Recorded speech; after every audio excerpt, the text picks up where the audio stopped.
qu'on peut acclamer pour la gloire de notre Dieu. Nasikia Yesu Kristo mikono. Kuwapa sifa. C'est vrai, le soleil a se levé sur nous. Kweli yua inamuka yulu yetu. Est-ce que vous avez senti le soleil? Munasikia yenyewe yua. Est-ce que vous l'avez vu? Munaiona. La Bible dit, Biblia nasema, lève-toi, luamuka, sois éclairé, uongezikio. car ta lumière vient. Umeo yako inakuya. Quand la lumière arrive, on ne reste jamais assis. Pale même nakuya tukaleke chini hapana. Ah, que Dieu soit loué. Mungu apewe sifa. Saluez votre frère, dites-lui que Dieu vous bénisse. Lamukia nduko uonesha Mungu akubariki. C'est ma salutation. Ni ukulamukia kwangu. Dieu vous bénisse. Mungu ambariki. Nous remercions le Seigneur notre Dieu Tunapika Bwana asante Mungu wetu. pour un séjour très merveilleux passé avec vous. Ndio mashiku mzuri tunapita pamoja na mweye. Je vous assure, ça a été merveilleux, Merci. magnifique Inaonyesha kwa ya bei na mzuri sana. pour moi. Njoo mie. Mes remerciements vont droit au révérend pasteur Kwa Pierre. upekee napika asante Pastor Pierre. Que Dieu vous bénisse pour tout ce que vous avez fait pour moi. Mungu ambariki njoo bile biote mnanifanyia. Chaque personne a une qualité spéciale. Kila mtu ana namna yake ya mzuri ya yeye pekee.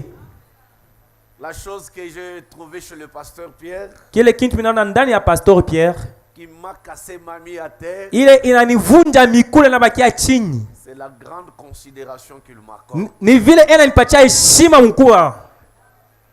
J'étais chez lui. Mimi kwa kwake, Je sais tout ce qu'il a toujours fait pour moi quand je vais le voir. mimi na kile kiote ananifanyia pale mimi nenda kumuona.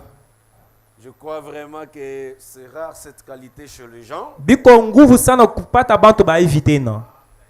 surtout pour des prédicateurs à l'âge jeune comme nous. Zaidi njoo ba ubiri bakingali bijana sasa sisi. Quand les gens vous regardent avec la jeunesse, ils ont leurs conclusions. Pale bana kangara kingali kijana. Est-ce que huyu tu ni mhubiri? Mais il a vu un peu au-delà du voile. Lakini Pastor Pierre anaona ngambo ya pili ya panzi. Il n'a pas considéré cette chair. Ashwaona ngangaria ile mwili. Il a considéré un peu au-delà de tout ça. Anaona myulu ya bile biote. En tout cas, je l'aime.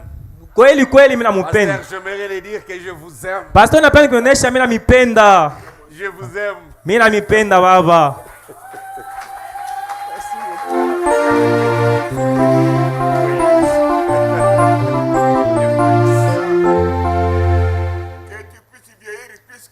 We uzeke upite ntamina nduba. Amina. Et vous l'église, je vous aime aussi. Na mwe kanisa mimi namipenda pia. Est-ce que vous m'aimez aussi? Munanipenda na mie. Et Dieu vous bénisse. Mungu amibariki. Et notre Dieu soit loué. Di Mungu wetu apewe sifa. Allez que je vous dise ça maintenant. Ilipasha mionesha ili hapa sasa. Notre monde commence comme ça, nous ne savons pas là où nous allons chuter. Dunia yetu inaanzaka hivi, atuye vile tutaishi. Je n'aurai peut-être pas le temps de vous dire merci. Saa zingine tutapata ile bei bati ya kuonyesha aksanti. Parce que beaucoup de programmes m'attendent. Mambo ya mingi na nichunga. Par la grâce de Dieu, Kwa neema ya Mungu. nous allons devoir mettre une virgule à cette prédication. Kwa neema ya Mungu tutaweka kamkato pa mahubiri. Ça a été vraiment magnifique pour moi, Ilikuwa ya bei sana mzuri sana njoo mie. cette communion avec vous. Vile tulishiriki sisi wote pamoja. Veuillez vous lever, Mimi na milomba mshimame. car notre révérend pasteur m'a dit, vous allez terminer quand? Vile pastor itanotonesha tutamaliza sakani. Je lui ai dit, selon que votre Dieu va nous conduire. Yaonesha vile Mungu wako atatongoza. Si c'est après 5 minutes, ça s'arrête. Kama na kisha minute 5 tunashimama, tutashimama. Si c'est après 5 heures, ça Kama na s'arrête kisha là. masaa 5 tutashimamia pale. On s'abandonne à lui. Tunajachiria kwa Mungu.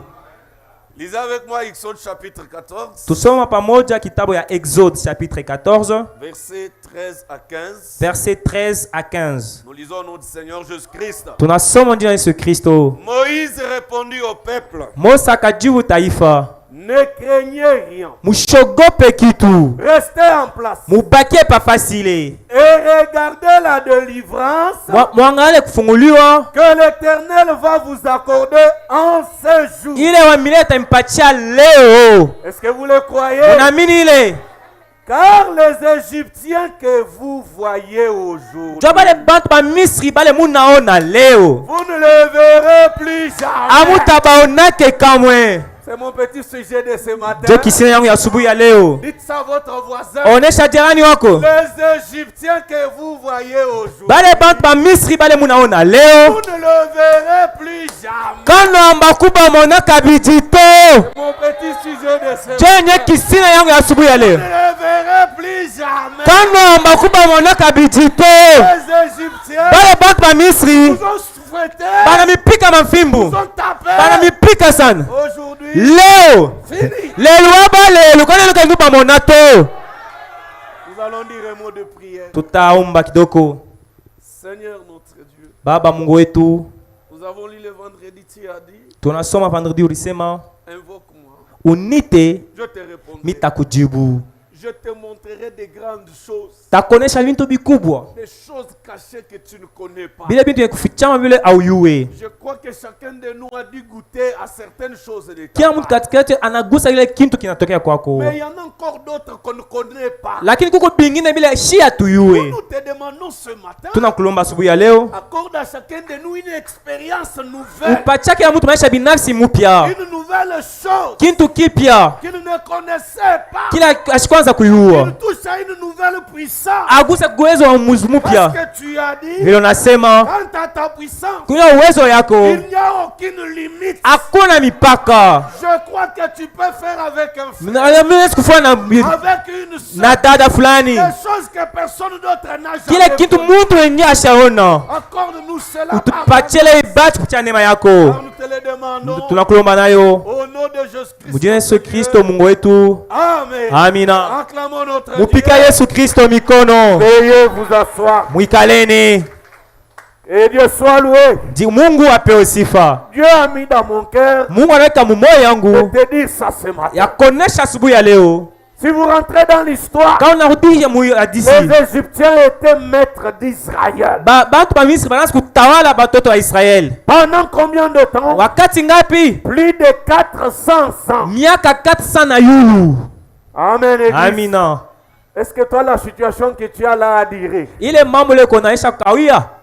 Est-ce que ça a duré? Isha kukawia ile mambo yenyewe uko nayo. Pendant 400 ans. Miaka 400. De fouets, Banapika mfimbo. des humiliations, Bena bashusha heshima. de plaies dans le dos. Belikuwa na bilonde pa mkongo. Ils n'avaient pas de repos. Abakuwa kupumzika pana. Parce que les Égyptiens Bantu ba Misri étaient maîtres. banaanza kubatawala.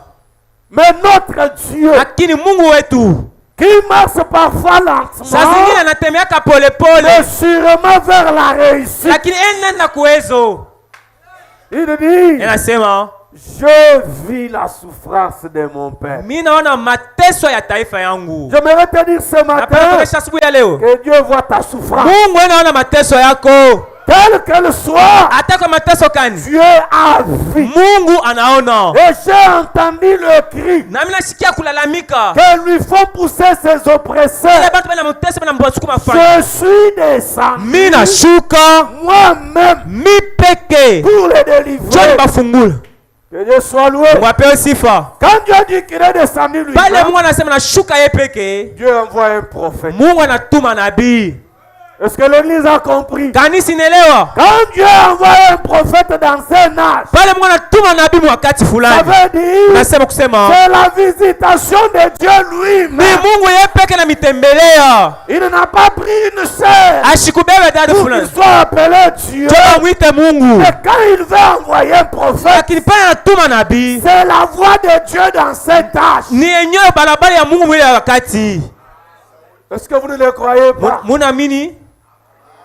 Si c'est la vérité, dites Amen. Kama ni kweli musema amina. Dieu dit à Moïse, je suis descendu. Mungu anaonyesha Mose mimi nashuka. Mais tu es descendu, tu ne pars pas. Lakini unashuka uende. Je ne pars pas. Mission. Je t'envoie toi. Mimi nakutuma we Je Musa. verrai ce matin. Mimi napenda asubuhi ya leo. Que tu crois à un Dieu qui agit dans un homme. Waamini yule Mungu anatenda ndani ya binadamu. Parce que l'homme Ya binadamu. reste l'agent de Dieu. Yeye ndiye mtu wa kazi wa Mungu. Oh, que Dieu soit loué. Mungu apewe sifa. Même si c'est une femme, Hata kama ni mwanamke ça reste l'agent de Dieu. anabakia kukazi ya Mungu. J'aimerais que vous ouvriez les yeux. Mimi napenda mfungula macho. Que vous voyez Dieu venir faire. Mwana Mungu anakuwa mbele yako. Est-ce que quelqu'un a compris? Mtu anaelewa?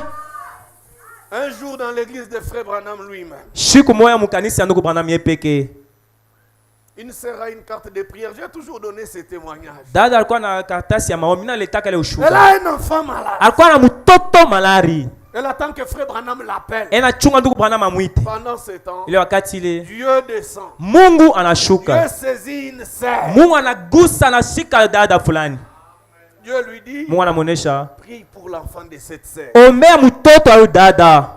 Elle est allée humblement. Anenda na kujishusha Dit, kote. ma soeur, Sasa dada, est-ce que je peux prier pour votre enfant? mimi naweza kuombea mtoto yako? Elle était aussi gentille. Elle a dit oui, sans problème. Abenye anichika. Elle a donné l'enfant. Alimpatia mtoto. La sœur a prié. Dada anaombea Elle mtoto. a terminé, elle lui a arrivé. Anaisha na mrudishia mtoto. Le temps de la ligne de prière arrive. Ile wakati ya mistari ya komba On inafika. commence à appeler. Banaanza kuita Carte numéro tel. carte numero fulani. Carte numéro Karatasi numero fulani. Carte numéro. Karatasi numero On fulani. touche la carte de la sœur. Banafika pa namba ya dada. Elle s'avance là-bas avec son enfant. Anakuwa na mtoto yake Vers Frère Branham. mbele ya ndugu Branham. Frère Branham s'avance. Ndugu Branham anasongea. Il lui dit, sœur, Anasema dada, pour cet enfant, juu ya huyu mtoto Dieu avait déjà envoyé une sœur. Mungu alikuwa ashatangua kutuma Elle dada. a prié pour Asha l'enfant. kumwombea. Elle a fait les Na mambo asha kumalizika. Que Dieu soit loué. Mujina Mungu pesi. Je parle de ce Dieu-là Mimi nasema mambo ya yule Mungu. qui agit dans la simplicité. Ila tena mnyenyekevu. Par un homme, Lakini kupitia mtu. par une femme. Kupitia mwanamke mwanaume. Parce que c'est ça le corps de Jésus aujourd'hui. Chenye mwili ya Mungu leo. Un vieillard de 80 ans. Mzee wa miaka 80. Il se réveille là. Analamuka Il dit, pale. mais je pars en Égypte. Sasa mimi naenda Misri.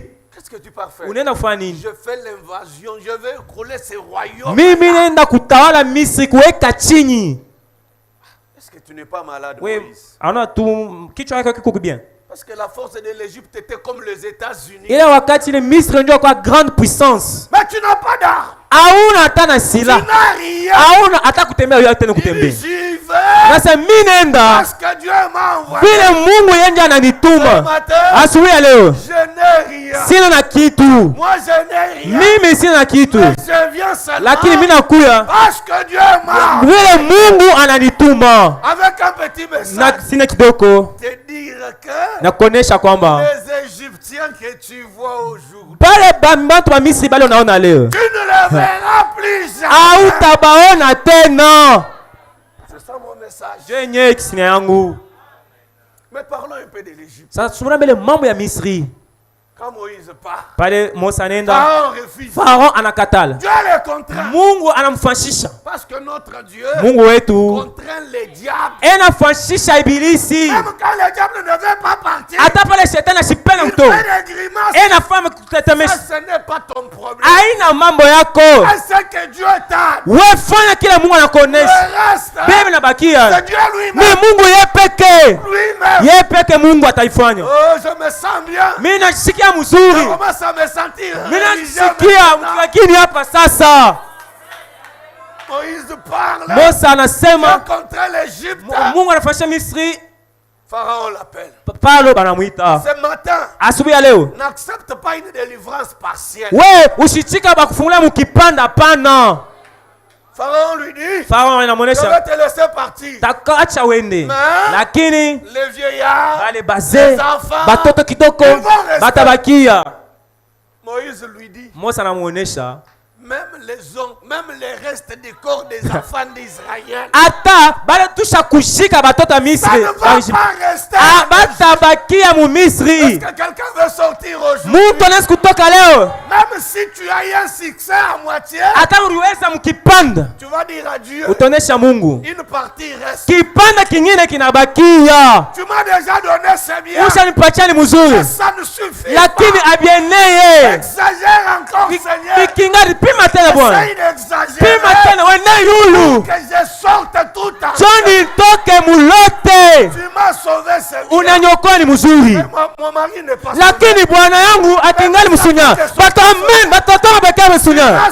Unanyokoa ni mzuri, Mais pourquoi la même grâce? lakini njoni nema moyo moya. Laissez-moi vous dire une chose. Acha nikonesha mambo fulani. Une femme prostituée Mwanamke kahaba a reçu deux messages. alipokea batume bawili. Il les a cassés dans leur maison. Anamficha munyumba yabo. Pendant qu'on les cherche dehors, Pale bana batafuta nje. elle est en train de négocier. Ye anasumulia na fanya patano nabo. Elle leur dit, Anabaonesha. je vous ai gardé. Mimi na michunga. J'ai bien fait, non? Mimi nafanya mzuri si haina vile. Mais qu'est-ce que vous allez aussi me donner? Lakini mwana ambaye mtanipatia nini? Tu as crié en Dieu, non? Unaamini Tu Mungu. as bien fait, non? Unafanya mzuri. Mais qu'est-ce que Dieu va te donner Sasa aussi? Mungu na yeye atakupatia nini? Demande ça aussi. Wewe olombe Mungu.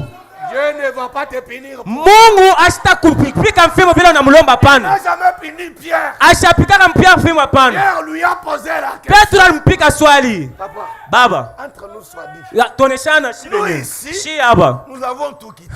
Tunacha vyote. Nos terres, Ba jamaa yetu nous t'avons suivi. tunakufuata. Bon, Bon, sasa dis-moi, unionyesha. qu'est-ce que nous allons aussi avoir? Sasa tunacha vyote utatupatia nini? Est-ce qu'il l'avait frappé? Alimupika mfimbo.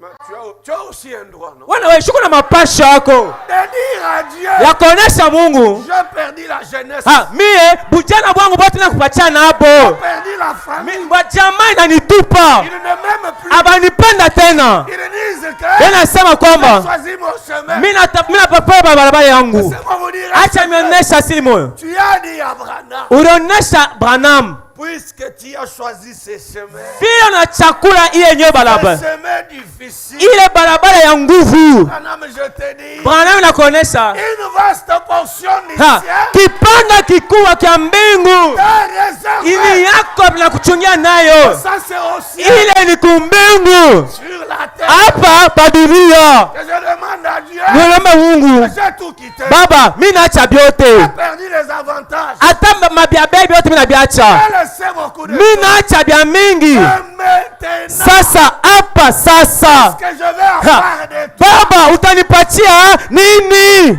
Oh, que Dieu soit loué. Mungu apewe sifa. Ce matin, Asubuhi ya leo c'est une petite prédication mimi nakwambia kidogo. de révolution spirituelle. Wewe mtomboka mbele mkiroho.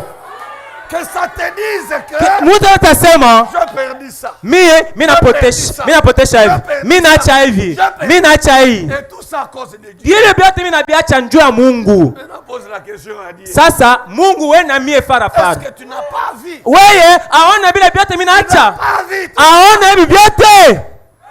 Pas de délivrance partielle. Hakuna kufunguliwa kwa kipanda Pas pana. de bénédiction partielle. Hakuna baraka yao beba mbele tuata kuongeza hadi hapana. Ah, que Dieu soit loué. Jina bebe Mungu ipe sifa. Martin, Moïse dit pas quelque chose. Mose anasema palo bongo. Même un enfant d'Israël, même pas la partie de son corps, Atari nkucha mtoto wa Israeli aitabakia mu Misri. ne pas rester ici. Abawezi kubaki hapa. Je vous montre un signe. Nionyesha alama moya. Est-ce que vous voulez voir un signe? Unapenda kuona alama moya? Qui veut voir un signe? Na napenda kuona alama. Que Dieu soit loué. Mungu apewe sifa. Joseph, Yusufu un homme, binadamu il sent l'amour s'approcher. anashikia lufu inasongea.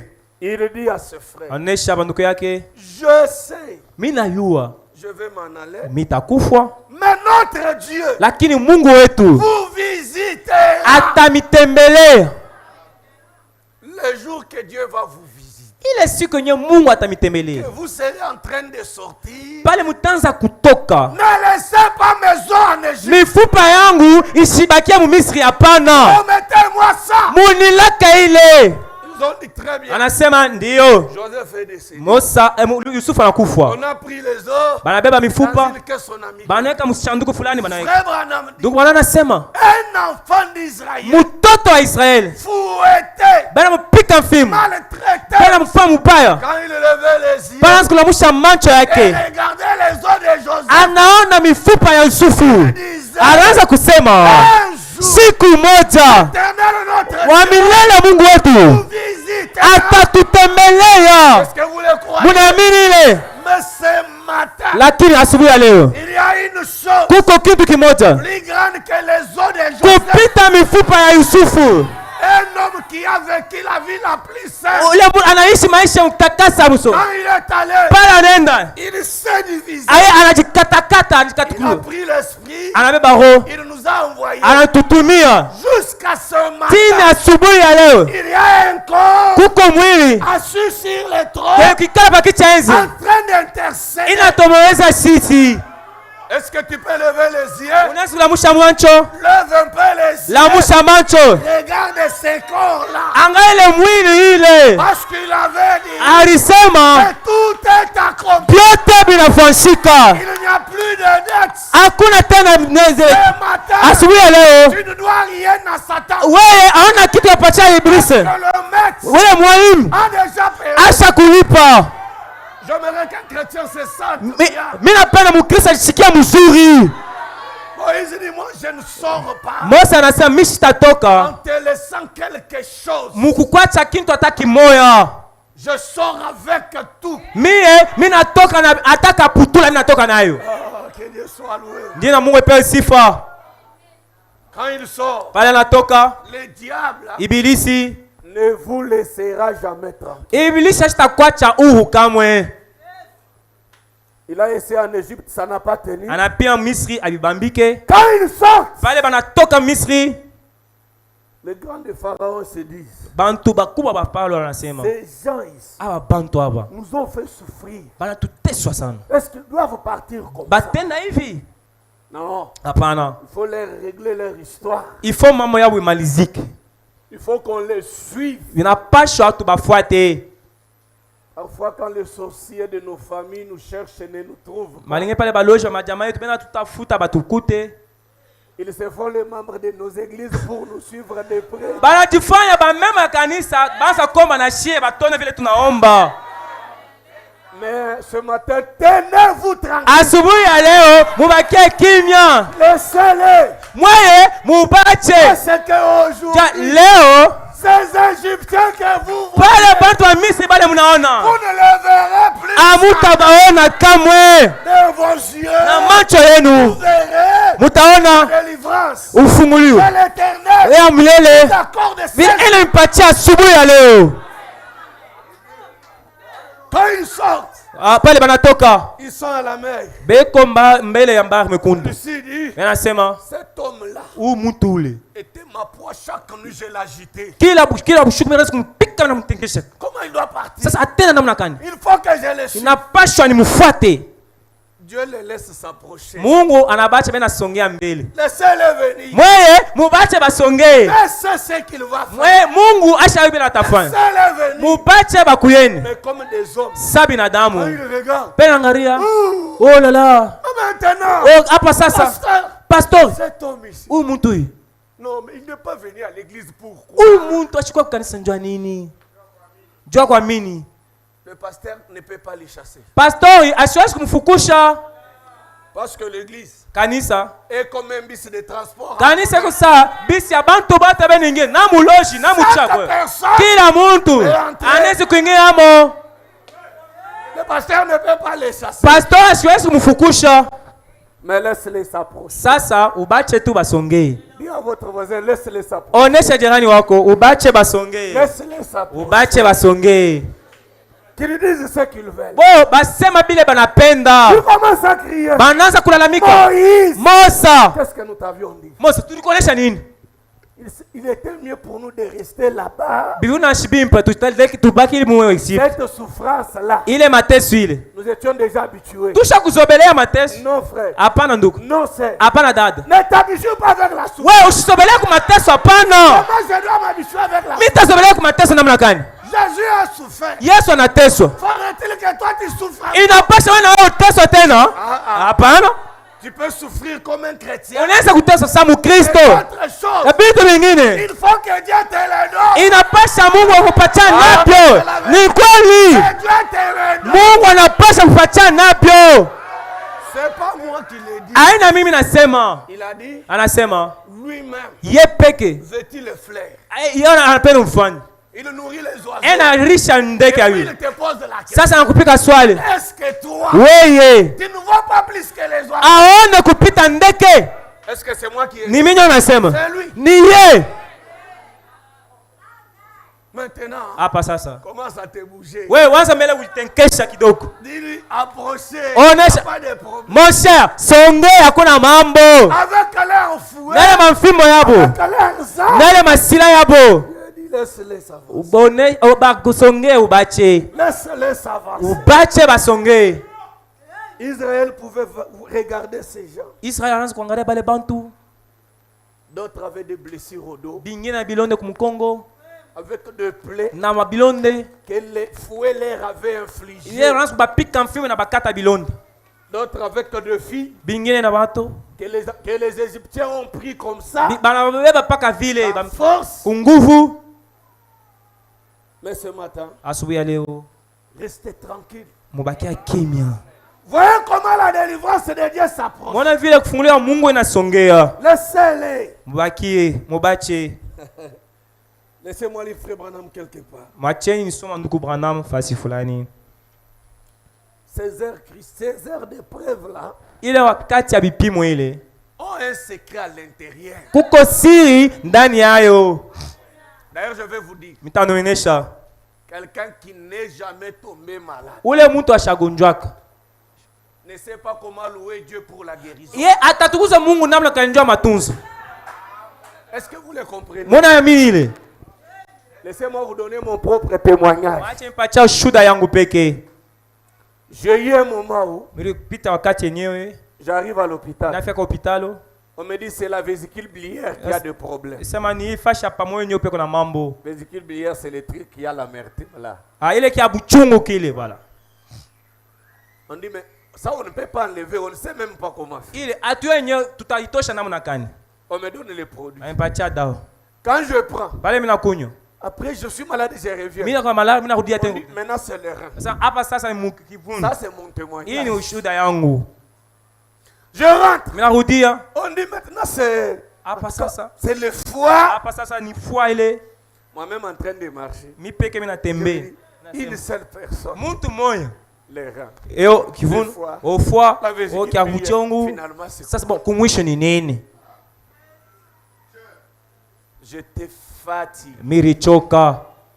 Le Dieu dont je vous parle Ule Mungu yenyewe mimi namsemezea. agit dans la simplicité. Ye ena tena mnyenyekevu. Fatigué déjà. Mwenye kuchoka. Je ne savais quoi faire. Mishukua tena kia kufanya. Des avions, je montais à la Kinshasa, revenu. Je n'avais même plus là. Miri pana Kinshasa na makuta yenyewe inanisha. Un jour, Shiko moya. pendant que je souffrais comme ça, Pale na sikutesa dans vile. la simplicité. Mwenyekevu mjishusha kote. D'ailleurs, pendant que je ne priais même pas pour ma santé, Mishukua hata kuombea afya yangu hapana. moi j'aime Dieu. Hein? Mimi napenda Mungu. Il répond des requêtes que vous ne lui adressez pas. Wewe ena kujibu ile maombi aomonesha nayo. Je fais comme un petit sauveur. Nafasa mimi nabungila kidoko. Je vois un homme venir. Mimi naona mtu anakuya. Il me dit, Ena nipika swali. je mets ma main d'amour sur toi. Mimi naka mkono yangu ya mapendo pa weye. Et je te le dis. Na mimi nakubariki. C'est écrit ici dans ma Bible. Basha kuandika, misha kuandika hiyo Biblia yangu. C'est parti. Inenda.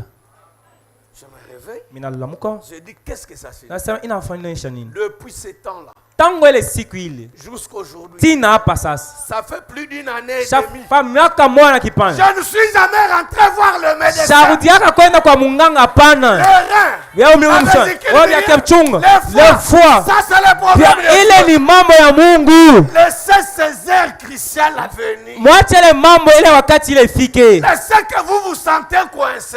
Kana nasikia wewe kuweka kumkongo. C'est dans ces moments Ule wakati ile qu'une nouvelle expérience. maisha binafsi ya mupya itakuya. Je suis témoin de ça. Mie misha kuleta ushuda ya ile. Même le pasteur connaît ça. Hata Pastor Pierre anayua. Même mon état de santé, il m'appelait maintes fois. Aransi kunita kila mara. Parce que j'allais à Kinshasa chaque trimestre. Imaginez après chaque 3 mois. Kisha miezi tatu minenda kukinchasa.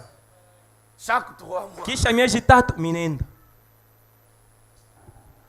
Je vais lire quelque chose. Tasoma kintu fulani. Le sermon intitulé Je sais. Mile mahubiri Je ne banaita veux pas que vous dormiez. mishipenda mulale hapana. Je peux lire comme ça, je dis c'est fini. Mimi naweza kusoma hivi pia nasema tunaishi. Je sais. Mimi najua. Prêché le 17 avril 1960. 17 avril 1960.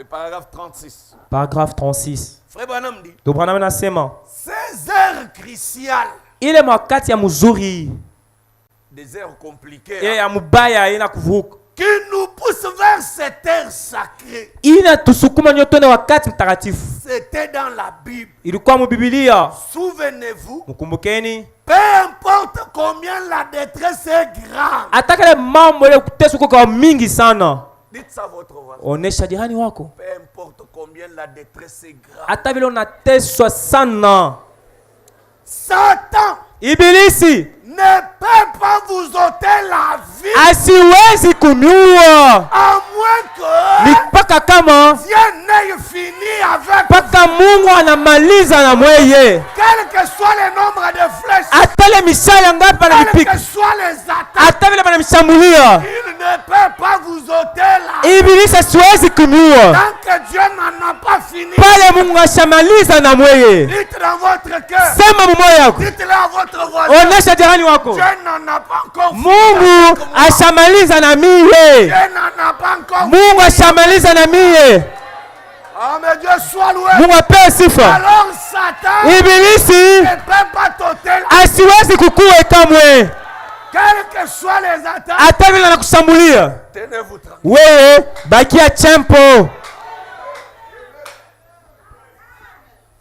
Il n'y a rien Hakuna hata kitu kimoja qui puisse arriver kinaweza kufika à moins que Dieu le permette. ni mpaka kama Mungu anaruhusu.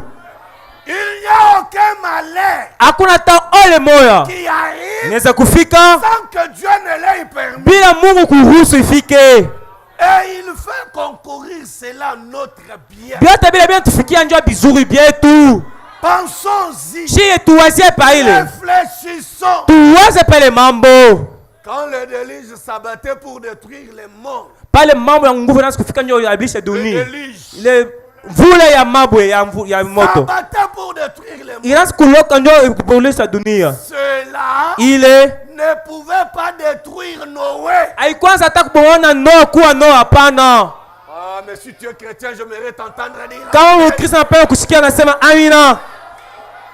Frère Branham dit, Ndio Bwana anasema Noé ne pouvait pas être détruit Noa asikuwezi kumkubaua, hapana. parce qu'il avait un travail à faire pour Dieu. Alikuwa na kazi ya kufanyia Mungu.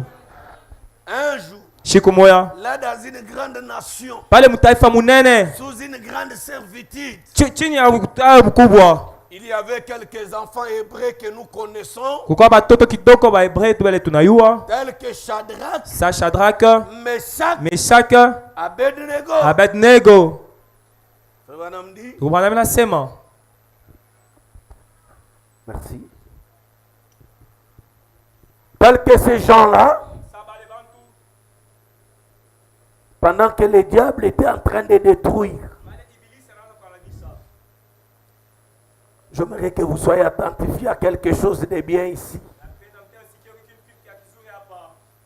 Il continue en disant, les gens tels que Shadrach, tels que Meshach, sa Meshach, tels que Abednego, sa Abednego. Frère Branham dit, Ndio Bwana anasema cependant, ndio ile wakati ces gens, dans une grande nation, mutaifa mkubwa nchi munene, il y a un temps kulikuwa wakati fulani où ces gens-là devraient prendre une décision, ile wakati ile bantu wanapaswa kubeba mipango, tant où quelque chose devrait être fait. ile wakati kintu fulani kinapaswa kufanyika. Ils avaient leur foi. Balikuwa bapole kimya, Leur foi était mise en épreuve. baleka imani yabo mukipimo. Maintenant, écoutez les Hapa conseils. sasa mshikia sahi, Et quand votre foi pale imani yenu est mise à l'épreuve, banaipima, alors sasa pale ne faillissez pas. mwe mshanguke kama mshishinda, hapana. Dites à votre ami, ne faillissez pas. Onesha jirani ushanguke kamwe, Ne faillissez pas. wewe usishinde, hapana. Tenez-vous-en seulement à ce que vous croyez. Wewe usimame kwa pale vyote unaamini.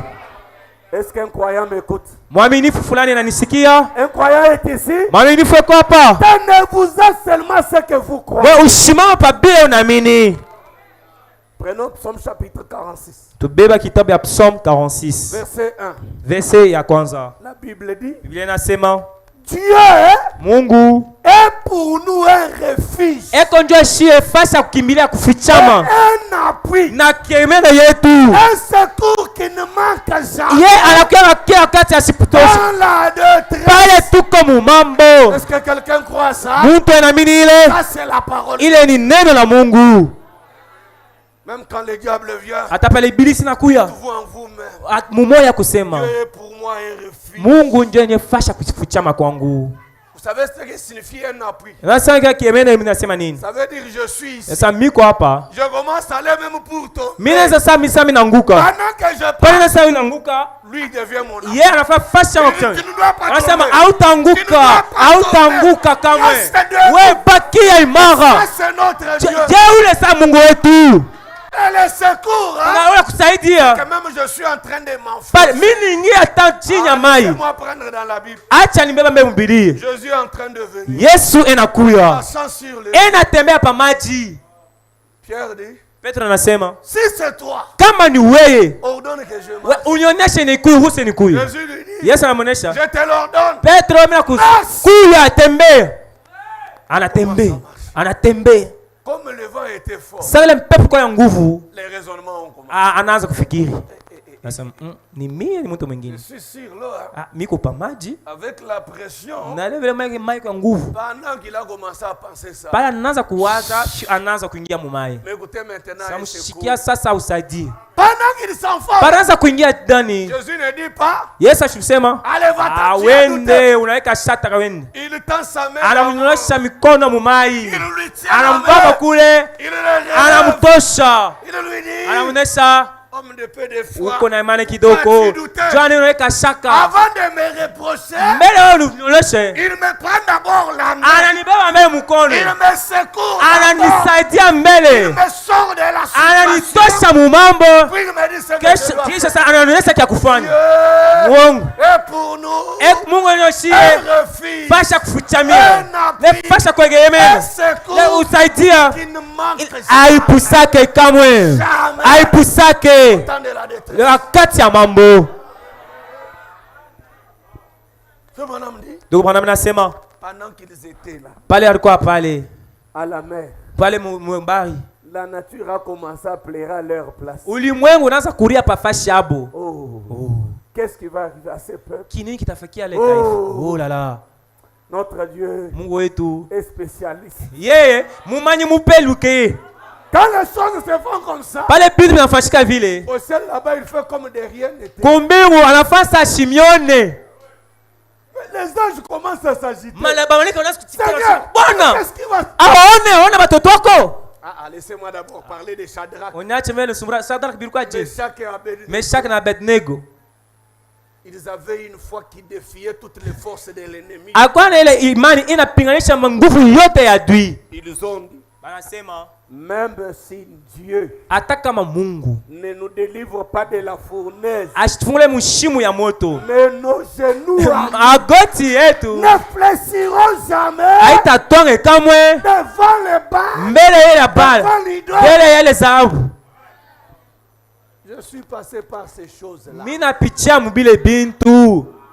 Quand j'étais malade, comme je vous dis, Kalikuwa malari vile mmeonyesha. j'ai vu des prédicateurs comme moi Mimi naona bahubiri sami. me dire, Yanaonyesha il faut d'abord aller parler avec la famille. wewe mbele usumuria na jamaa. Appelle un peu la famille. Ita mbele sangaji muyomba. Je leur dis, Na baonesha moi, mi.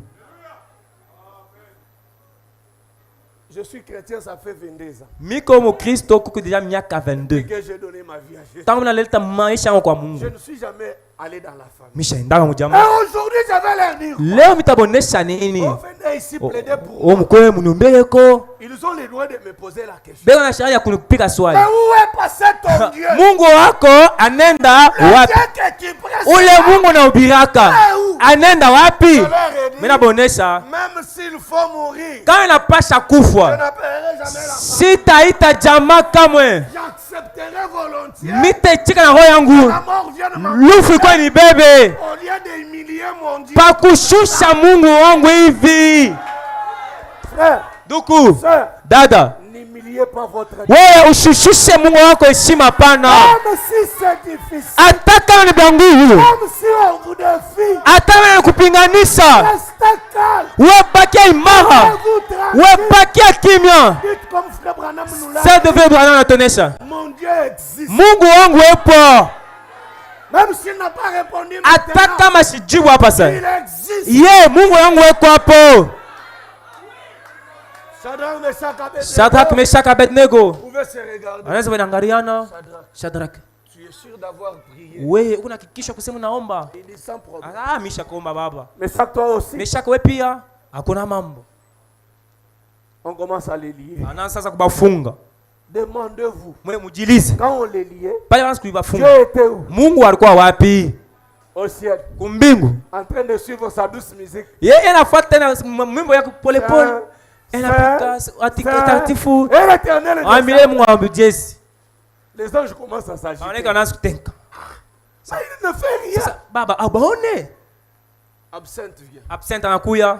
Il lui dit Seigneur, Sasa Bwana, il y a un problème. kuko mambo pale pa dunia. C'est lequel? Ni mambo gani? Regarde sur la terre. Angalia pa dunia pale. Regarde Shadrach, Meshach, Abednego. Angalia Shadrach, Meshach, Abednego. Regarde comment on a chauffé la fournaise. Angalia na kisha moto mushimu ya moto. 7 fois plus. Mala saba kupita zamani. D'ailleurs, les gens qui ont chauffé Bale bantu baliweka moto. sont décédés. Boba anakufa.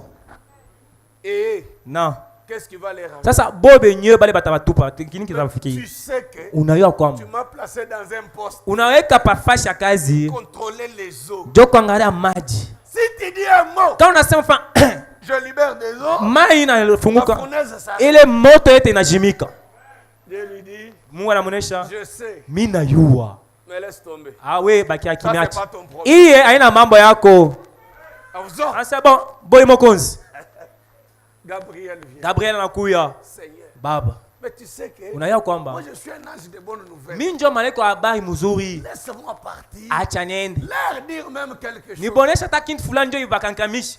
Il y a deux situations. Kama kuko mambo, Quand vous priez, pale unaomba, Dieu ne répond pas. Mungu ashijibu. C'est la preuve qu'il est Dieu. Ndio kusema eko Mungu.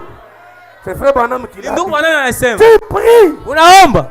ça reste sur la Inabakia foi. C'est la preuve qu'il te montre que moi je suis Dieu. Nyakonesha eko Mungu. Autrement dit, Ya kusema kwamba je contrôle toutes situations. mimi nachunguza mambo yote. Mais rassure-toi, Sasa kwa hakikisho cette situation ile mambo ile ne va pas te tuer. haitakuwa kamwe. Ça ne va pas te tuer. Haitakuwa. Tant que Dieu n'en a pas fini. Pale Mungu ashamaliza na wewe. Gabriel parle et termine. Gabriel anasema naishi. Dieu lui dit non, laisse. Sasa bon, bakia mbele pale. Absorbe. Ah, boy mokonzi. Le général Michael vient. Jebadari Mikael anafika. Tu sais que quand il faut parler de la guerre, Sasa pale anasema jua vita. c'est moi. Mimi njo wa kupikana. Dis seulement un mot. We kosola ta. Tous ces gens-là, Aba bantu bote aba. de toute façon, je vais les faire. Aba toka mvumbi. Laissez-moi vous dire, Acha nionyeshe. ma façon de voir ça. Namna yangu ya kuona. J'ai toujours pensé que Mimi nawaza kusema Dieu avait vu que Mungu aliona kwamba l'intervention d'un ange va traîner. kwa vile kama malaika anashuka bitakawia. Tu as dit non. Mungu anasema Elle hapana. ne part pas. Wewe Gael uchende. Mais qu'est-ce qui va se passer? Mungu, ni nini kitafikana? On sonne la trompette. Banapika bahagumu. On les tient. Banababeba. On avance avec. Banasongea nabo. Les anges même n'ont pas compris. Bamalaika wenyewe hawakuelewe. Ils n'ont jamais vu quand Dieu est sorti. Abakona vile Mungu alitoka hapana. Quand on les jette, Banabatupa. Dieu était déjà Banaona là. Mungu anafika mshimu. Dieu était déjà là. Mungu alifika Et mshimu. quand lui arrive, Pale yeye anafika. même le feu Hata moto devient une bonne mousse pour inakuwa musu mzunjo ulale. Il a préparé tous les terrains. Anatengeneza kiwanza. Mais ça retombe. Meshaka nanguka. Ça doit Shadrach Abel bananguka pa Dodoma. Il le voit. Ena wangarii. Il lui dit, Na baonesha. là, on peut un peu marcher. Hapa tunaweza tembea kidogo. On peut un peu marcher. Tunaweza kuvimbana mbele. Quand il marche, Pale bena tembea. le roi assis. Mfalme asiri. Le roi se tient. Analamuka. Il dit, attendez. Nasema hapana. Attendez. Hapana mshimama mbele. On a jeté combien de gens dans la Tunatupa batu ngapi mshimu? Est-ce qu'ils n'étaient pas trois? Abakuwa baitatu. Ils étaient trois. Banasema balikuwa batatu. Mais d'où vient Lakini la quatrième? ule mtu aine inatokea wapi? La quatrième personne vient. Ule mtu aine inatokea Le wapi? diable. Ibilisi. Quand il te regarde, Pale kuangalia il te voit seul. ina kona wewe peke. Mais il comprendra que tu n'es pas seul, ateleka ona we peke il va envoyer son coup pana pika nguvu yake entre toi et lui. katikati ya wewe na Va yeye. s'interposer un homme. Mtu atasimama katikati yenu, Quand il s'interpose, pana anasimama katikati yenu. Ibilisi angerasa mais il était seul. sasa si alikuwa yeye mwenyewe. Cet homme vient. Huyu anatokea wapi? Bise. Anasema Il était tabernacle. mwache maskani, Tenez-vous tranquille. mubakie kimya.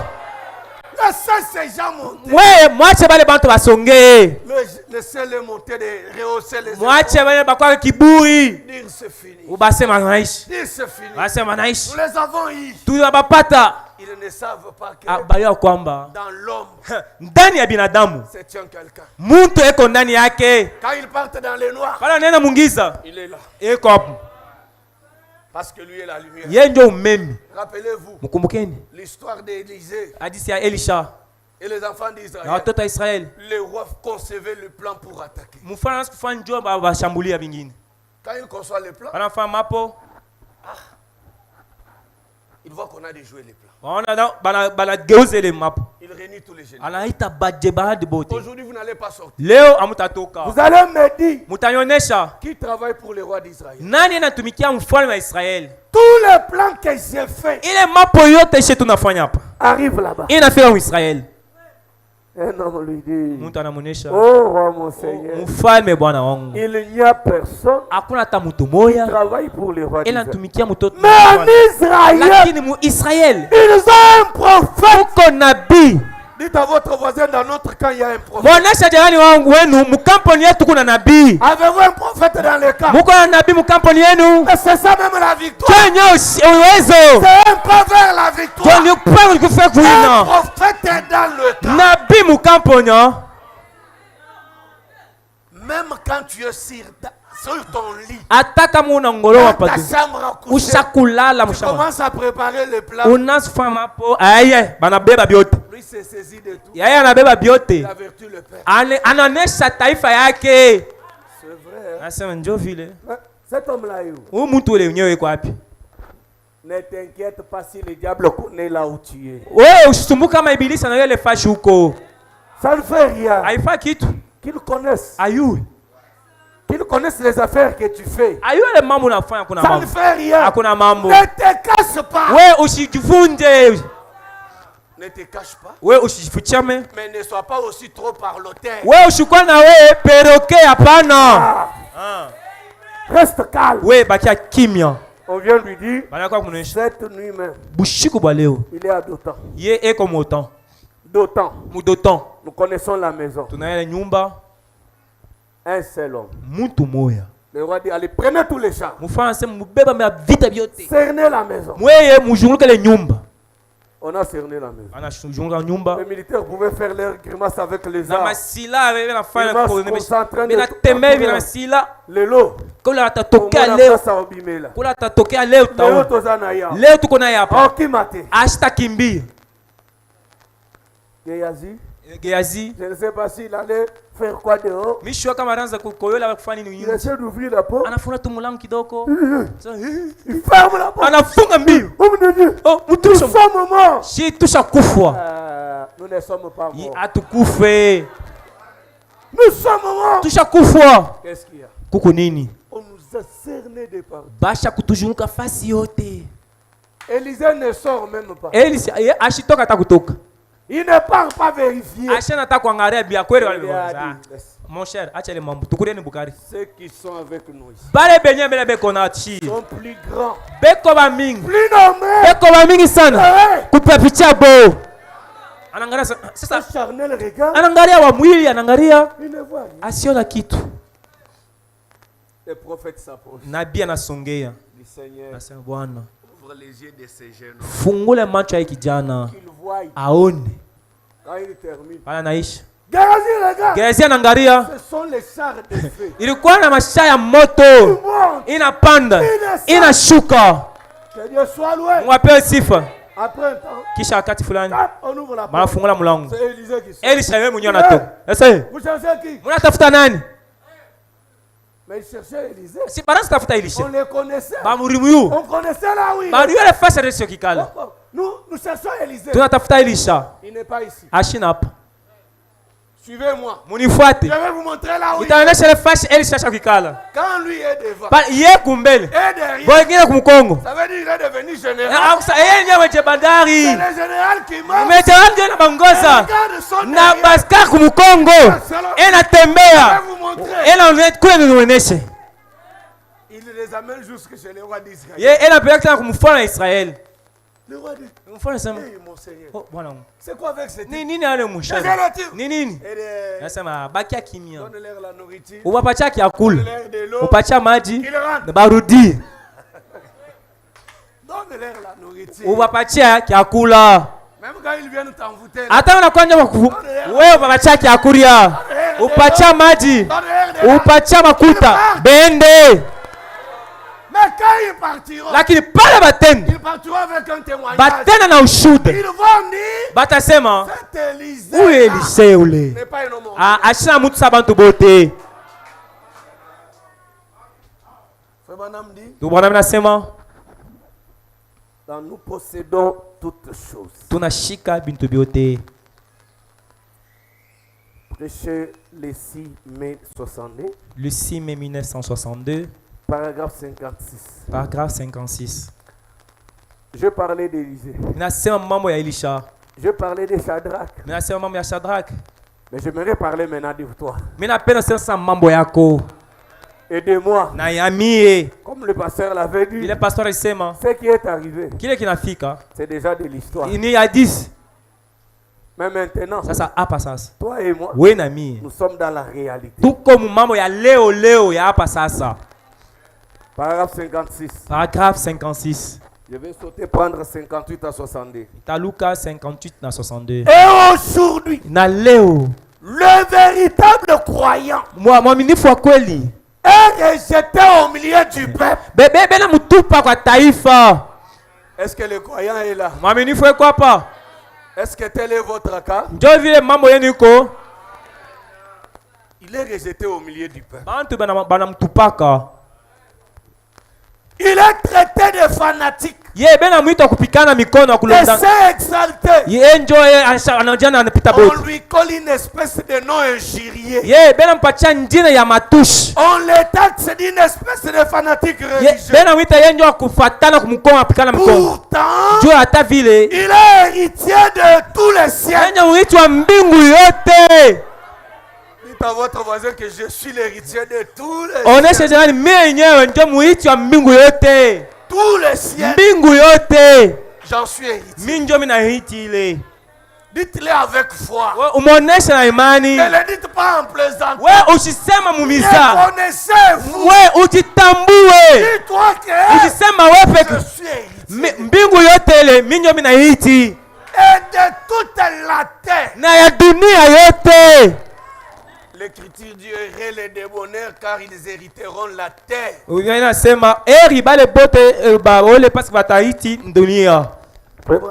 Bwana anasema oh là là. Oh là là. Vous parlez d'être confiné dans une cabane quelque part. Wanasema tamiweka mwe bote mkanyumba fashi fulani. Non, vous vous sentez unajishikia coincé quelque part. Banamweka mkona hivi. Je cite un peu les choses que le diable t'inflige. Mina taille vile mambo ile shetani akupatia. Frère Branham dit, Bwana anasema vous avez à peine assez d'argent pour payer votre loyer. Unapata tu kama kuta kidogo ndio lipa nyumba. C'est difficile même d'avoir l'argent de loyer. Hata ya kulipa nyumba ni ya nguvu ndio upata makuta. Cependant, hata vile vous possédez toutes choses. Muko na bintu byote. Amen. Mkono. C'est lui-même qui dit amen. Yenjo anasema amina. Il faut travailler. Unapasha kutumika. Travailler dur. Kutumika tena. Unatoka jas. Pour obtenir quelques dollars. Jo kupata makuta kidogo. Pour gagner une vie honnêtement. Jo kupata maisha mzuri. Pour chausser vos enfants. Jo uza bilato nja batoto wako. Pour nourrir les petites bouches affamées. Jo patia kiakula kwa mikinyo kidogo iko na njala. Pourtant, hata vile vous êtes un possesseur. Wenjo uko na byote. Amina. Vous ne croyez pas? Amwamini. Vous ne croyez pas que vous êtes possesseur? Amini kuko na byote. Je souffre même les loyers. Hata kuripa nyumba mimi nateswa. Mais frère Branham te dit ce matin que tu es possesseur. Ndio bwana anakuonyesha asubuhi ya leo uko na bio. possesseur. ukona Vous êtes héritier de toutes choses unaiti bintu byote qui existent sur la terre. vile byote biko hapa dunia. Vous avez la maison, même si vous êtes locataire, vous êtes possesseur d'une maison. Ukona hata kama unalipia wewe uko na nyumba yako, Possesseur de l'argent. uko na makuta, Possesseur de la voiture. uko na gari, Possesseur des enfants. hata batoto, Possesseur de mon mariage. hata ndoa mzuri, Possesseur de la vie éternelle. hata maisha milele. Et la Bible dit, Biblia inasema si Dieu kama Mungu ne nous a pas privé son enfant, son fils unique, ashikatali kutupatia mtoto wake peke, combien ne nous donnerait-il pas toutes choses avec lui? atakatali kutupatia bintu byote pamoja naye? Est-ce que vous avez compris? Munaelewa? J'explique. Minafasilia La chose la plus difficile qu'avait Dieu kile kitu kia nguvu sana kile Mungu alikuwa nacho, et qui était unique, ilikuwa yenyewe moya, c'était son fils. ilikuwa mtoto yake. Mais les diamants, il Ça, en a goût. Dhahabu alikuwa iko nayo Les mingi, maisons, manyumba, la santé, ile afya, l'argent, pesa, tout. vyote. Si déjà quelqu'un vous donne la seule chose qu'il a, Kama l'unique, mtu anakupatia kitu kenyewe kimoya kile iko nacho, et le reste. na sasa bile bingine bile biko na bia mingi, D'ailleurs, il en donne même aux païens. anapatia hata bapagano. Il y a des païens ici Kwa bapagano qui n'ont jamais fétiché. ye abekana na Mais tanda, Dieu les a bénis. hata vile Mungu anababariki. Est-ce que c'est vrai? Ni kweli? Mais alors ce matin, Asubuhi ya leo Frère Branham te dit que tu es possesseur. ndugu bwana anasema wewe unashika. Mais pasteur, je souffre. Pastor, mimi nateso Tu ne souffres pas. au teso, Tu es possesseur. unashika vyote. J'aimerais qu'un chrétien commence à élever sa foi maintenant. Ninapenda Mkristo anamusha imani yake hapa sasa. Le débonaire hériteront la terre. Bale batahiti dunia. Il la possède. Bale naishika. Frère Branham dit, Ndugu bwana anasema oh j'aime cela. mimi napenda ile. Possesseur de la terre. Mimi nashika dunia. Qu'est-ce? Ni nini? Le croyant Mwaminifu a un titre. eko na karatasi fulani. J'ai un document Miko na karatasi de propriété. ya kuonesha hii kitu ni kyangu. Le croyant a un titre Mwaminifu eko na karatasi ile. abstrait. Ile atone. Est-ce que les croyants croient ça? Mwaminifu na mini ile. C'est vrai. Ye basha kuficha Par katu Jésus-Christ. kwa Yesu Kristo. Comme quoi, Sa nini? il possédera tout cet univers. Ye atashika ulimwengu yote. C'est vrai. Ni kweli. Le débonaire hériteront la terre. Bale bota wana batahiti na dunia. En d'autres termes, Kusema kwingine, si j'appliquais cela à ces jours. kama nafanya bile byote leo, Écoutez maintenant ce qu'on va appliquer. kushika sasa bile tutafanya. Je dirais, Mitasema, l'église pourrait dire, kanisa inaweza kusema, Seigneur Dieu, Bwana Mungu, mon frère, ndugu yangu, il est touché, ye bana mgusa. il est atteint du cancer, Ye eko na kansa, il est atteint de la eko na tuberculose, tuberculose, il a telle eko na maladie. malari fulani. Je sais la promesse, Mina yo malako, c'est ma possession, ni mshika kwangu. c'est toi qui me l'as dit. Wenjo nenesha ile. Amen. Amina. Vous y êtes. Muko pale? Alors, Sasa, vous pouvez suivre cet ennemi. munaweza kufuata ule adui. Et ces démons, Na ule pepo mchafu. les massacrer. Kumupika. Est-ce que quelqu'un a compris? Mtu anaelewa? Tu as la force de massacrer les démons aujourd'hui. Uko na nguvu ya kupika ibilisi leo. Qui a la force de massacrer? Naye kuna ile nguvu ya kupika ibilisi leo. Parce que Juu ya ces Égyptiens que vous voyez bale bantu ba Misri bale no. aujourd'hui, Leo vous ne les verrez jamais. amutabaona tena. Croyez cela. Mwamini ile. Frère Branham dit, Ndio Bwana anasema, vous allez massacrer cet ennemi. ule adui mutamupika. Comme Abraham avait massacré les rois Vile Ibrahimu aliua ile et mfalme. a ramené sa possession. Na arudisha alibeba kushibulisa. Jamais cela. Mimi napenda ile. Cela Ile appartient aux croyants. ile ni ya baminifu. Qui est croyant ici? Naye kwa minifu hapa. Que Dieu vous bénisse. Mungu Ça bariki. c'est ce que vous avez entre les Ile ndio mko nayo ya mikono yenu. Cependant, Abraham avait droit à la promesse. La promesse était la sienne. Mais il devait combattre pour la posséder. Amen. Amina. Vous y êtes. Le croyant aujourd'hui. Quoi que nous soyons héritiers de toutes choses. Quoi que nous soyons héritiers de toute bénédiction spirituelle. De toute bénédiction physique. De toute bénédiction que la Bible promet. Il vous faut pourtant combattre pour chaque centimètre de vie. C'est ainsi que Dieu a établi cela. Il en a toujours été ainsi. Il vous faut combattre pour posséder ce que vous savez être à vous. Est-ce que quelqu'un a compris? Qui a un téléphone ici? Que Dieu vous bénisse. Imagine que tu as placé ton téléphone. Et puis quelqu'un vient. Il le prend. Pendant que tu le vois. Qu'est-ce que tu vas faire? Tu n'as même pas besoin de la police. Est-ce que c'est la vérité? Je lui dis sur place. Monsieur. Mais ça c'est mon téléphone. Tu dois les remettre. Qu'ils veulent crier ou pas. Je vais lui dire, monsieur, tu ne marches pas d'un pas. Ça c'est mon téléphone. Et tu dois les remettre. Est-ce que vous avez compris? Qui a compris? Maintenant vous avez le droit. C'est le titre que Dieu vous a donné. Le diable, par sa ruse, est venu mettre à la main. Qu'est-ce que nous allons faire ce matin? Je continue. Je vais atterrir bientôt. Frère Branham dit, vous direz, Frère Branham, j'ai besoin de la guérison. Frère Branham répond, la promesse est votre. Ah, mais j'ai besoin de la guérison. D'ailleurs, Frère Branham dit, si ce matin, Jésus descend dans son corps physique, si tu pars vers lui en disant, Seigneur Jésus, guéris-moi, il ne te guérira pas. Ah, vous ne croyez pas? Il te dira, moi, je t'ai guéri il y a longtemps.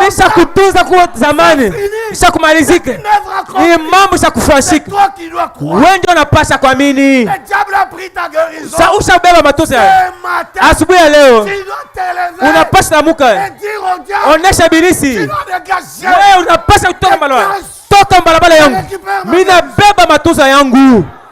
Est-ce qu'un croyant m'écoute?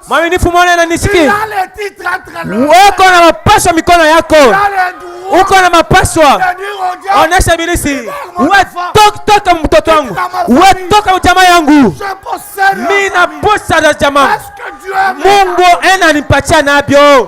un croyant dit Amen. Entre tes mains. Ce matin, il y a quelque chose de spécial. Je vais lire la dernière citation. Et je vais m'arrêter. Tout ce que j'avais préparé, je laisse tomber. Je prends une écriture. Dieu descend. Chez Abraham. Il dit à Abraham, cette même année, Sarah ta femme aura un enfant.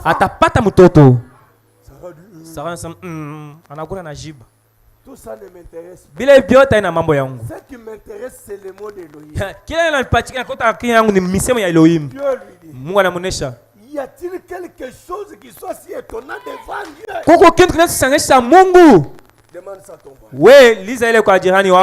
Y a-t-il quelque chose qui soit étonnant devant Dieu? Tu as la réponse. Deuxième écrit. Dieu prend un prophète. Il l'amène jusque dans la vallée. Une vallée pleine d'ossements. Bonne ya kujaza sana na mifupa ya bantu. Moi j'aime ces chants de frère Neville. Mina penele mwimbo ya ndugu Neville. Je sais que tu peux. Mina yua unezi. Mina unezi. Je ne peux pas te lire. Mimi siwezi kuweka mipaka hapana. Mi asubuhi leo mina mini. Que Dieu peut faire ici une chose. Mungu anafanya hapa kitu fulani. Qu'il n'avait jamais fait avec aucun prophète. Ile shafanya tena nabii moja. Parce qu'à la puissance de Dieu. Ndio uwezo ya Mungu. Il n'y a pas de limite. Hakuna mipango. Hakuna mipango. Il n'y a rien qui soit impossible. Hakuna kitu akiwezekana mbele ya Mungu. Comprenez ce que je veux vous. Mweleke na penda kuonyesha. Les morts il y a longtemps. Bafwa bazamani. Il y a longtemps. Basha kufa zamani. Les ossements sont secs. Mifupa ya kukauka. Dieu amène un prophète. Mungu anabeba nabii anamleta pale. Paka male mbonde. Anampika swali. Mtoto muntu. Est-ce que ces ossements secs? Hii mifupa ya kukauka. Peux-tu le reprendre à vie? Inaweza baba uzima. C'est ce que je te demande. Tuna kuuliza na wewe. Que Dieu ne peut pas faire. Kinike Mungu asiwezi kufanya. Il dit, anasema, Seigneur, Bwana, toi seul ici. wewe peke unayua. J'aime bien cette réponse. Mimi napenda ile jibu ile. Mais quand Dieu veut agir, pale Mungu anapenda kutenda. Dieu n'agit pas. Mungu ashitende. Qui a lu comme moi? Nani anasoma Samii? Dieu n'a rien fait. Mungu ashikufanya kitu. Il dit à Ézéchiel, anaonyesha Ezekiel, toi fils de l'homme, wewe mtoto wa Mungu, wewe sema, prophétise, wewe tabia, dis aux ossements, onesha mifupa mikau, ibeba uzima. il prophétise, Anatabia, les os la chair, mifupa inabeba mwili. prophétise, Wewe tabia, il y a des nerfs, yepakwa puo, les nerfs sont wewe mapo inakuya. prophétise, Tabia, que la peau couvre, ile mwili ikuye, la peau, ile ngozi inakuya. appelle, Appelle tous les vents, we ita mapepo yote, yani yote yote aimkoje nini ikui ingi. Là nous sommes dans la prophétie. Pale toko mkinabii. Est-ce que quelqu'un a compris? Mtu anaelewa? C'est la prophétie. Ni kinabii. Une prophétie. Ana tabia. Mais dans cet âge, sasa mwi wakati, laissez-moi dire ça. Mwache nionyeshe ile. Là ce n'est pas la prophétie. Ile haina kinabii hapana. Il n'y a rien de prophétie. Hakuna kinabii. Il a son fusil. Eko na silaha yake. Il est en train de te tâtonner. Ni hapa ni huku. Dieu lui dit, Mungu anamuonesha, tu cherches quoi? Unatafuta nini? J'ai besoin de 3 écureuils. Mimi napenda mankinji 3. La période qui n'est pas des écureuils. Ile wakati yenyewe haina ya mankinji. Pas pendant la période. Haina hata wakati hayo. Dieu lui dit, Mungu anamuonesha, mais pas. Sema. Dis seulement. Wewe sema paka. Là où tu veux. Pale unapenda. Quand un écureuil soit ici. Kinji moja toka hapa. Inatokea. Anapika sila. Quand un écureuil soit ya pili tokea pale. Anapika. Quand un écureuil soit ingine kwa pale. 3. Ya 3. Dieu a toujours un chemin. Mungu anapaka na balabala na njia. Le temps de ramasser. Yeye wakati sasa kulankota anabeba mbili. Il part. Anaenda. Il arrive. Anafika. Il commence à donner les témoignages. Anaanza kuleta ushuhuda. Son diacre. Shemasho yake anasema, Frère Branham. Ndugu Branham. Mais si c'était 3. Kama ilikuwa ni wewe. Tu allais amener 3. Ulipashwa kwa 3. Frère Branham dit que j'ai senti que mon cœur allait s'arrêter. Mimi nasikia saa moyo wangu nitafuta kushimama. Mon diacre. Shemashi wangu. Doute de moi. Ena niweka shaka. Frère Tony. Ndugu Tony. Ta femme était abandonnée à l'hôpital. Bibi yako balimwachilia ku hospitali. Tous les médecins avaient déclaré. Bamingamo bote anasema huyu ashakufa. Même Dieu. Mungu moyo moyo. Est venu vers moi. Anakuwa kucha mie. Mimi nasema. Vile Mungu anasema. Ule mwanamke anatuziwa. Mwanamke anatuziwa.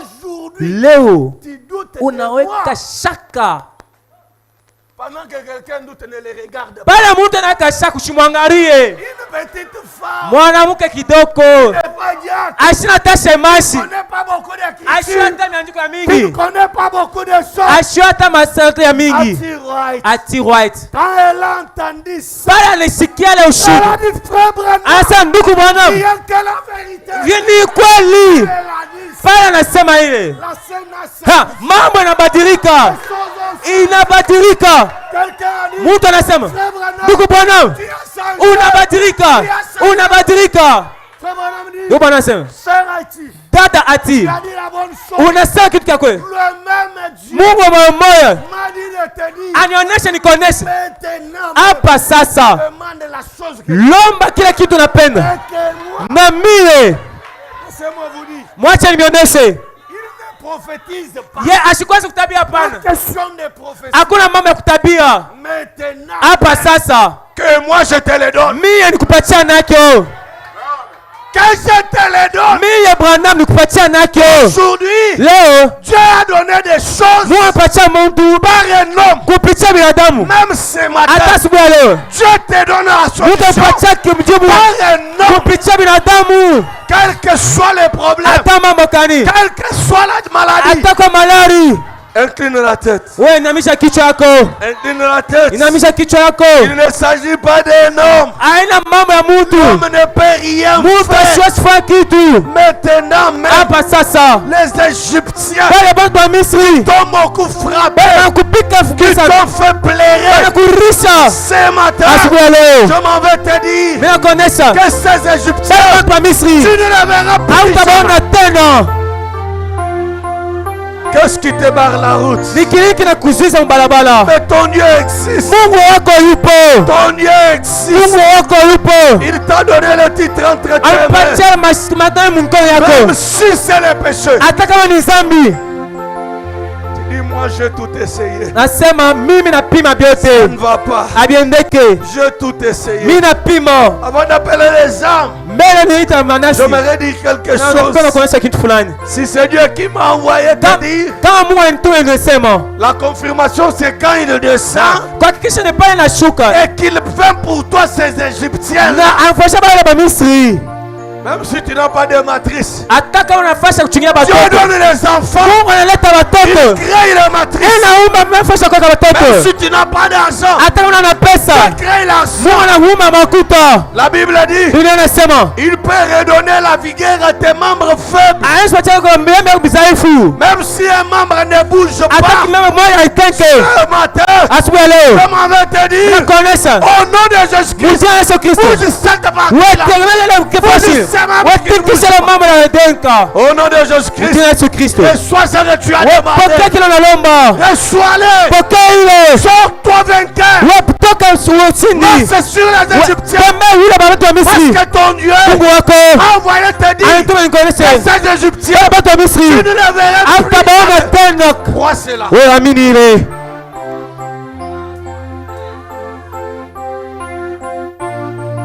Est-ce que ce matin, il y a quelqu'un qui est esclave du péché? Il n'a jamais été baptisé dans le nom de Jésus-Christ. Il n'a jamais donné sa vie. Il marche sous le coup des Égyptiens. Dieu m'a envoyé te dire, va dire cette bonne nouvelle, que Christ est mort pour te sauver, te rendre libre, te rendre maître de la situation. Si tu veux donner ta vie à Jésus pour être baptisé dans l'eau ce matin, au nom du Seigneur Jésus-Christ, lève la main. Dieu vous bénisse là-bas au fond. Est-ce qu'il y a Dieu vous bénisse ma soeur. Dieu vous bénisse l'autre soeur là-bas. Est-ce qu'il y a une troisième personne? Avancez ici à l'hôtel, je vais prier pour vous. Je ne parle pas d'un malade, mais de quelqu'un qui veut donner sa vie à Jésus. Faites-le passer qu'il avance s'il vous plaît. Il y a combien? 1, 2, 3. Avancez s'il vous plaît. C'est Jésus. N'aime pas que tu sois esclave du mal. Il va te donner la vie éternelle. Parce que la condition, elle est si simple. Il a dit que Dieu vous bénisse, vous qui avancez. Que Dieu vous bénisse. Il a dit allez par tout le monde. C'est la bonne nouvelle à toute la création. Celui qui croira, qui sera baptisé, sera sauvé. Celui qui ne croira pas sera condamné. C'est un jour du choix. Tu choisis la vie ou tu choisis la condamnation. Y a-t-il quelqu'un d'autre qui veut donner sa vie à Jésus-Christ pour être baptisé dans l'eau? Que Dieu vous bénisse ma soeur. Approchez. Y a-t-il quelqu'un d'autre? Vous qui avez des maladies, voyez que la présence de Jésus, même s'il n'a rien dit, dès que lui arrive, la maladie fuit. Voyez cela. Que Dieu vous bénisse. Que Dieu bénisse mon frère. Y a-t-il quelqu'un d'autre qui veut s'ajouter? À ces personnes qui sont devant, pour donner sa vie à Christ, pour que la lumière jaillisse dans sa vie. Tu es longtemps resté esclave du péché en Égypte. Mais ce matin, il a dit les Égyptiens que vous voyez, vous ne les verrez plus jamais, parce qu'ils seront engloutis dans la mer. Seigneur, merci. Merci pour ces âmes. Si Dieu peut sauver un pécheur, comment il ne peut pas guérir un malade? Tu as peur. Mais c'est pour rien que tu as peur. Parce que le Dieu qui est ici, je vais te faire une déclaration. Même si les sorciers t'avaient suivi jusqu'ici, aujourd'hui il est tombé dans un mauvais terrain. Parce que cette église est notre lieu de rencontre avec Dieu. Toi tu ne vas pas parler, mais c'est lui qui va rentrer dire aux gens qu'ils veulent me tuer. Comme Dieu a tout mis entre les mains d'un homme, je bénis Dieu pour sa présence ici. Mais toutefois, je vais laisser que le pasteur prie pour nous, avec l'onction que Dieu lui a placée ici, là où Dieu l'a placé dans son poste du devoir. Croyez que quand frère Pierre, dans la Bible, Pierre dans la Bible a croisé les boiteux. Les boiteux cherchaient l'argent. Mais Dieu savait qu'il avait besoin de la guérison plus que de l'argent. Alors frère Pierre a parlé comme un homme, mais un homme double. Il a dit je n'ai pas d'argent. Ça c'est un homme de la terre. Je n'ai pas d'or. Je n'ai pas d'argent. Mais ce que j'ai, c'était les dons. Ce qu'il avait, c'est le Seigneur Jésus. Le même Seigneur Jésus est ici ce matin. Il est capable de résoudre ton problème. Pendant que vous restez maintenant dans la révérence, je préfère que vous vous teniez debout. Si vous m'écoutez, dans votre cœur, dites Seigneur, aie pitié de moi. Fais-moi aussi grâce. Pendant que vous murmurez ça, c'est alors que le pasteur va prier pour nous. Croyez. Dieu n'a pas besoin de faire des tapalais pour te donner ce que tu désires. Si tu es croyant, tu as le titre dans la main. Tu en as pour réclamer. Le pasteur vient comme le frère Abraham, qui a dit mon frère est attaqué, je vais suivre l'ennemi, le massacrer et ramener mon frère.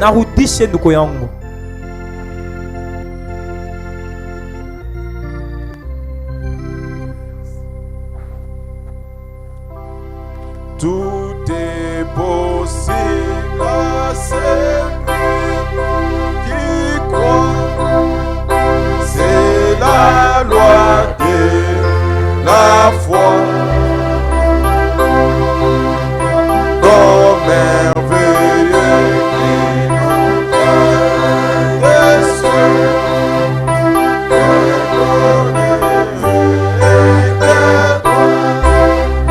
Alléluia, oh, quelle richesse, trésor, un cœur divin, c'est que Dieu dit, sa foi, vaut que de là, oh,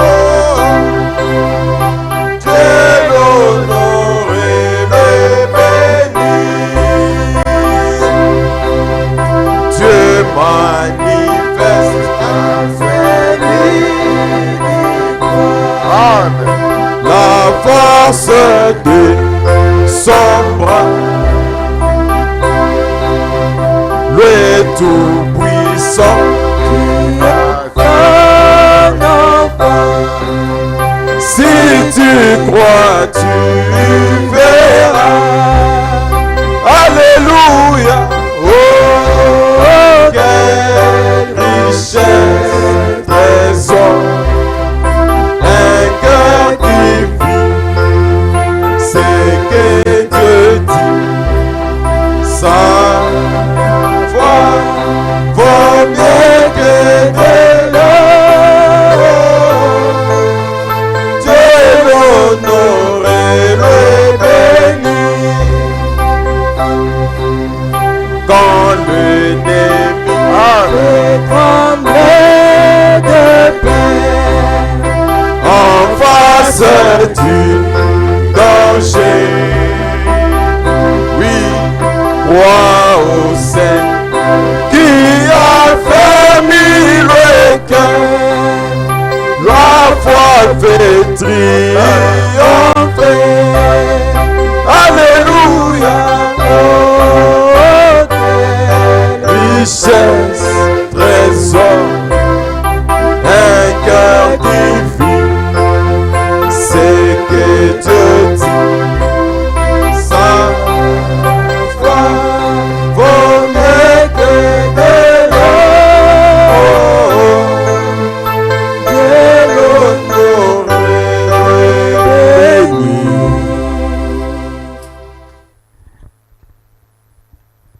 Seigneur Dieu, Bwana Mungu, que peux-je dire encore? tasema tena nini? Tout est terminé. Byote binamalizika. Si je parle, Kama nasema parce que tu as parlé à travers ton serviteur, kwani unasema kupitia mtumishi wako, ce qu'il a dit a réglé tout. ili nasema inatimiza byote. J'ai vu Dieu dans la chair humaine. Ninaona Mungu mumwili ya mutu. Que ton nom soit béni. Jina kubarikiwe. Maintenant, Seigneur, sasa Bwana, ce qu'il a dit kila nasema de l'ancien Pierre, ya Petro wa kale, on lui a demandé l'argent, banamulomba fesa, il était un homme double. Akwa muntu mkipande mbili. Il a dit à l'homme, aonesha muntu, je n'ai ni or, sina na dhahabu, ni argent, wala fesa, mais ce que j'ai, lakini kile niku nakyo, tu es le même pour faire la même chose ce matin, Seigneur. ugu mwa njoo kufa kintu kimoya asubuhi Bwana. Je te donne ce que j'ai. Nakupatia kile ninakyo. Et tes regards fixés sur nous. Acha macho yako tuangalie. Tu lui as dit, unamwambia, lève-toi, shimama et marche. Natembea. L'homme marcha. Na Bwana akatembea. C'est l'histoire. Ni harisi. Je préfère ce matin napenda asubuhi que mes bien-aimés devant nous, bapendwa kumbele yetu, qui ont jugé bon de donner leur vie à Jésus-Christ, banaba mipango kupeleka maisha yao kwa qu'ils Yesu, soient remplis du Saint-Esprit bajazwe na Roho Mtakatifu avant ou après baptême, kisha wala kisha baptême, que tu sois ennemi de leurs ennemis, wewe uko adui ya badui yabo, adversaire de leurs adversaires, wakumanisha kwa kumanisha, que tu sois toujours la colonne de feu wepanguzo la moto partout où ils iront. fashote batenda. Ce matin, Hii asubuhi tu nous as parlé encore unatusemeza tena du prophète William Marion Branham, jana nabii William Marion Branham, le grand prophète nabii mkuu qui a fait des choses impossibles. anafa bintu ya kushangaisha. Oh Seigneur, Oh Bwana, c'est que tu es à présent avec le Saint-Esprit ce matin. wale wakuya pana Roho Mtakatifu Je asubuhi, sais qu'ils sont totalement délivrés et bénis. najua banabarikiwa banafunguliwa. Tu es parti loin Unaenda mbari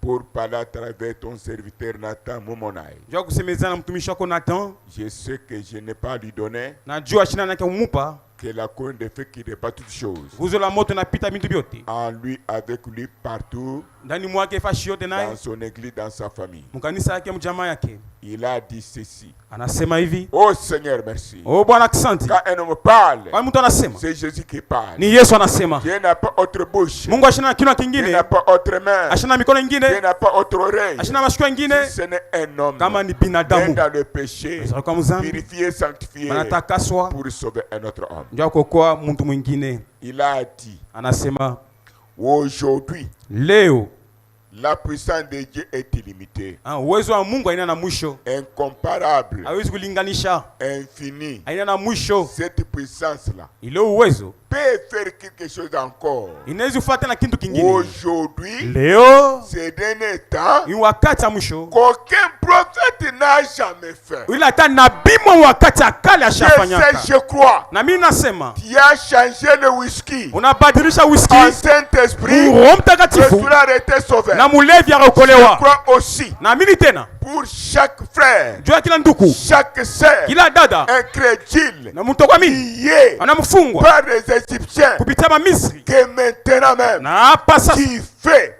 Tu as fait une chose encore kintu kingine plus que du temps des prophètes. Kinapita mwaka wa nabii. Quelle révélation. Ufunuo kani. Quelle élévation. Dieu a élevé l'épouse. Mungu ananyanyua bibi harusi. L'épouse qui agit dans le calme. Bibi harusi natenda mwenyekevu. L'épouse qui marche dans le calme. Bibi harusi anatembea mwenyekevu. Mais derrière l'épouse, lakini nyumba bibi harusi, il y a héros de héros. Général de général. Capitaine de capitaine. Kapitani wa kapitani. Banquier de banquier. Wakuchunga makuta. Docteur de docteur. Munganga mkuu. Et Jésus-Christ. Ni Yesu Kristo. Et tu puisses accompagner chacun de nous. Kila muntu. Partout il sera. Fashi yote atakuya. Nous voulons des témoignages. Tunapenda maushuda. Du jour au jour. Mashuku yote. Ce que tu as fait hier. Kile ulifanya jana. C'est l'histoire. Ni arishi. Et aujourd'hui. Lakini leo. Nous avons bénéficié encore. Tunapenda tena nyingine. Au nom de Jésus. Mjina la Yesu. Comme tu es présent. Vile uko hapa. Ton nom c'est Jésus. Jina lako ni niko. C'est-à-dire tout ce que vous avez besoin. Yote mnabeba lazima. C'est maintenant ni hapa sasa. Haina kesho. Que ça soit ainsi. Ikuye hivyo. Pour le besoin de chacun. Jua ni ya kila mtu. Mjina la Yesu. Amen. Amina. Que Dieu vous bénisse. Mungu amibariki. Mes amis. Barafiki yangu. Saluez-moi. Mlamkie. Que Dieu vous bénisse. Mungu ambariki. Que Dieu vous bénisse. Mungu ambariki. Que Dieu vous bénisse. Mungu ambariki. Que Dieu vous bénisse. Mungu ambariki. Que Dieu vous bénisse. Mungu ambariki. Que Dieu vous bénisse. Mungu ambariki. Que Dieu vous bénisse. Mungu ambariki. Que Dieu vous bénisse. Mungu ambariki. Que Dieu vous bénisse. Mungu ambariki. Que Dieu vous bénisse. Mungu ambariki. Que Dieu vous bénisse. Mungu ambariki. Ceux qui ont demandé de baptême resteront là-bas. Batabakia. On va le diacre va prendre des noms. Kisha shema s'il y avait des malades ici, ils sont guéris. Banapona. Amina. Qui a la joie dans son cœur. Mettez-vous debout. Montez Jésus vivant. Gloire à Jésus. Gloire à Jésus. Gloire à Jésus. Voilà. Nous bénissons ce ministère. C'est comme ça qu'on sert Dieu. Et Dieu travaille. Des ordres non. C'est un message de la bénédiction. Voulez-vous que le pasteur Nathan puisse aller saluer Tabernacle de Kananga? Munapenda pasteur Nathan fikishe mayambo ku Tabernacle la Kananga. Qu'il puisse aussi saluer votre grand-père Taminanduba. Dans la main? Alamukie kambo yenu Taminanduba kumukono. Alors, rappelez-vous de lui aussi dans la prière. Hivi mumukumbuke maombi yenu. Pendant que nous sommes debout, wakati tunasimama, est-ce que les administrateurs peuvent passer ici? Est-ce que ba administrateur à dire? batapita hapa kabla ya kusema?